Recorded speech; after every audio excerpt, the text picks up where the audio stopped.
सरकारी सूत्रों ने कहा कि भारतीय नौसेना के लिए 6 पारंपरिक पनडुब्बियों के निर्माण के लिए 55,000 करोड़ रुपए की मेगा परियोजना के लिए भारत अगले महीने तक बोली प्रक्रिया शुरू करने के लिए तैयार है।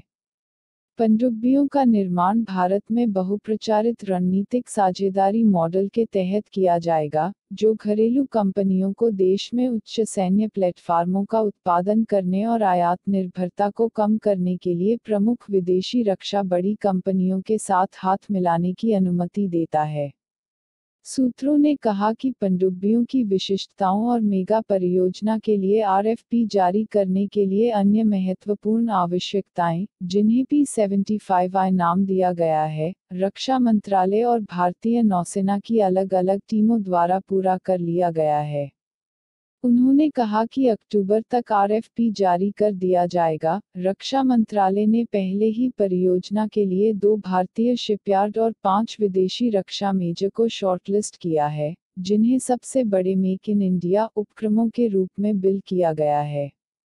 शॉर्टलिस्ट की गई भारतीय इकाइयां एल&टी ग्रुप और राज्य के स्वामित्व वाली मझगांव डॉक लिमिटेड थीं, जबकि चुनिंदा विदेशी संस्थाओं में थिसेंक्रिप मरीन सिस्टम्स, जर्मनी, नवेंटिया, स्पेन और नेवल ग्रुप, फ्रांस, शामिल थे।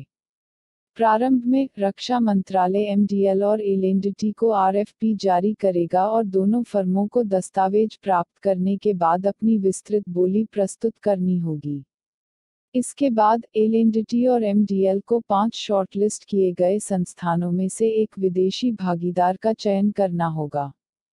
भारतीय नौसेना ने अपनी पानी के नीचे की लड़ाई की क्षमता को बढ़ाने के लिए 6 परमाणु हमले वाली पनडुब्बियों सहित 24 नई पनडुब्बियों का अधिग्रहण करने की योजना बनाई है। वर्तमान में इसमें 15 पारंपरिक पनडुब्बियां और 2 परमाणु पनडुब्बियां हैं। हिंद महासागर क्षेत्र में अपनी सैन्य उपस्थिति बढ़ाने के चीन के बढ़ते प्रयासों के मद्देनज़र नौसेना अपनी समग्र क्षमताओं को बढ़ाने पर ध्यान केंद्रित कर रही है। वैश्विक नौसेना विश्लेषकों के अनुसार, चीनी नौसेना के पास वर्तमान में 50 से अधिक पनडुब्बियां और लगभग 350 जहाज हैं। जहाजों और पनडुब्बियों की कुल संख्या अगले 8 से 10 वर्षों में 500 से अधिक होने का अनुमान है। भारतीय नौसेना रणनीतिक भागीदारी मॉडल के तहत 57 कैरियर बेस्ड लड़ाकू जेट, 111 नौसेना उपयोगिता हेलीकॉप्टर और 123 बहु भूमिका हेलीकॉप्टर खरीदने की प्रक्रिया में है। यह नीति एक पारदर्शी और प्रतिस्पर्धी प्रक्रिया के माध्यम से भारतीय रक्षा बड़ी कंपनियों के साथ दीर्घकालिक रणनीतिक साझेदारी की स्थापना की परिकल्पना करती है, जिसमें वे टेक्नोलॉजी ट्रांसफर की तलाश के लिए वैश्विक मूल उपकरण निर्माताओं के साथ गठजोड़ करेंगे। प्रारंभ में, रणनीतिक भागीदारों को 4 खंडों में चुना जाएगा: लड़ाकू विमान, हेलीकॉप्टर, पनडुब्बियां और बख्तरबंद लड़ाकू वाहन, अन्य युद्धक टैंक।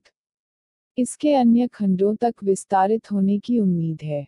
पिछले कुछ महीनों में, सरकार ने भारत को रक्षा विनिर्माण का केंद्र बनाने के लिए कई सुधार उपायों और पहलों का खुलासा किया है।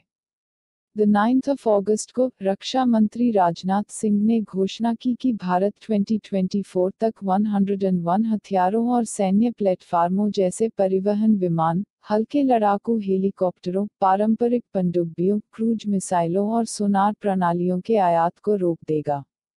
मई में, सरकार ने रक्षा क्षेत्र में स्वचालित मार्ग के तहत एफडीआई सीमा को 49% से बढ़ाकर 74% करने की घोषणा की। भारत विश्व स्तर पर हथियारों का सबसे बड़ा आयातक है। अनुमान के मुताबिक, भारतीय सशस्त्र बलों को अगले 5 वर्षों में पूंजी खरीद में लगभग $130 अरब खर्च करने का अनुमान है। सरकार अब आयातित सैन्य प्लेटफार्मों पर निर्भरता कम करना चाहती है और उसने घरेलू रक्षा विनिर्माण का समर्थन करने का फैसला किया है।